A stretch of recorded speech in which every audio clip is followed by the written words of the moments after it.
Acha niulize swali kizi. Nitajibu sisi sote. Nikisema mimi nitauliza swali. Bwana Yesu asifiwe. Mtu huyu anazaliwa mara moja atakufa mara ngapi? Baba anasema nini?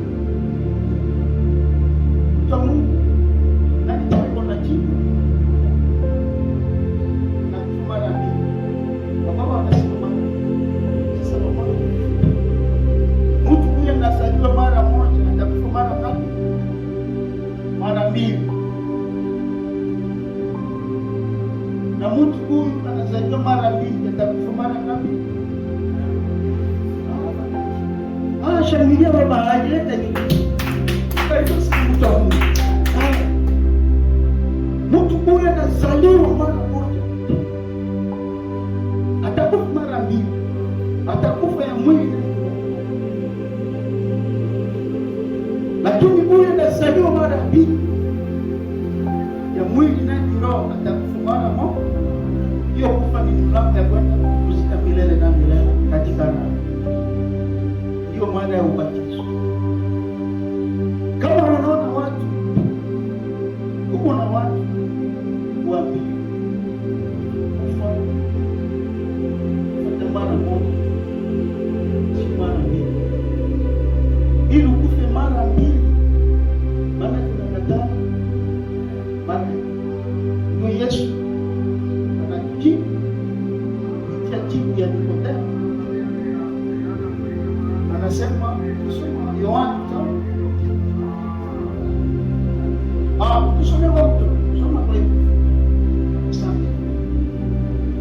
Yesu anajibu jibu ya nani? Nikodemo.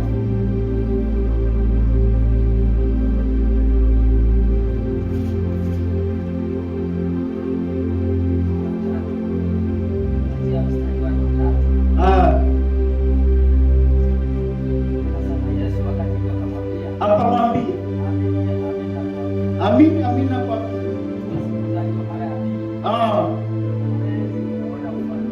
hawezi kuona Yesu kama mtu akuzaliwa mara mbili hawezi kuona ufalme. Kumbe mimi nao nataka tuone ufalme na hii si mpaka sio kwako kusema kwa Yesu.